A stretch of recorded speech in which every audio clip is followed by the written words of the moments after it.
যুক্তরাষ্ট্রে দুই বাংলাদেশি শিক্ষার্থীকে হত্যার ঘটনায় গ্রেফতার হয়েছেন হিশাম সালেহ আবু ঘরবেহ নামের এক ব্যক্তি। ২৬ বছর বয়সী এই মার্কিন নাগরিক নিহতদের রুমমেট ছিলেন বলে নিশ্চিত করেছে পুলিশ।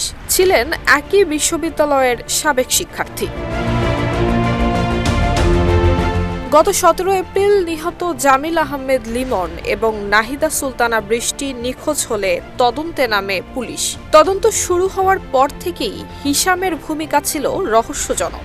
পুলিশ তাকে ২ দফায় জিজ্ঞাসাবাদ করলেও কোনো প্রকার সহযোগিতা মেলেনি তার কাছ থেকে। এমনকি আইন শৃঙ্খলা রক্ষাকারী বাহিনী তার বাসায় অভিযানে গেলে তিনি নিজেকে ঘরের ভেতরে ব্যারিকেড দিয়ে আটকে রাখেন। পরবর্তীতে বিশেষ বাহিনী এবং দক্ষ আলোচকদের দীর্ঘ প্রচেষ্টায় তাকে গ্রেফতার সম্ভব হয়। আশ্চর্যজনক বিষয় হলো, গ্রেফতারের সময় হিশাম তার পরিবারের বাড়িতে অবস্থান করছিলেন, যেখানে আদালতের নিষেধাজ্ঞা সত্ত্বেও তার প্রবেশ ছিল সম্পূর্ণ বেআইনি। এদিকে লিমনের সন্ধানে তল্লাশি চালিয়ে পুলিশ পৌঁছায় হার্ডওয়ার্ড ফ্রাঙ্কল্যান্ড ব্রিজের নির্জন এলাকায়। সেখান থেকেই উদ্ধার করা হয় তার প্রাণহীন দেহ।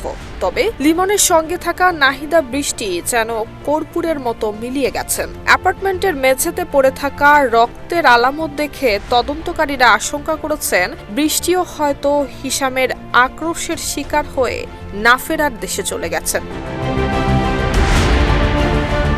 হিশামের এই রূপ অবশ্য নতুন কিছু নয়। আদালতের নথিপত্র ঘেঁটে দেখা যায়, মাত্র ১ বছর আগেই নিজের মা আর ভাইয়ের উপর আক্রমণ করার দায়ে দুবার পুলিশের হাতে ধরা পড়েছেন তিনি। পরিবারের কাছে যাওয়াতেও ছিল তার নিষেধাজ্ঞা। বর্তমানে হিশামের বিরুদ্ধে পরিকল্পিত হত্যাকাণ্ড, মরদেহ গুম, তথ্য গোপন এবং প্রমাণ নষ্ট সহ একাধিক গুরুতর অভিযোগ আনা হয়েছে। এই নৃশংস ঘটনায় গভীর শোক প্রকাশ করেছে বিশ্ববিদ্যালয় কর্তৃপক্ষ। তারা নিহতদের পরিবারের প্রতি সমবেদনা জানানোর পাশাপাশি সাধারণ শিক্ষার্থীদের পাশে থাকা এবং নিরাপত্তা নিশ্চিতে কাজ করার আশ্বাস দিয়েছে। নুসরাত জাহান মেহেক, ঢাকা পোস্ট।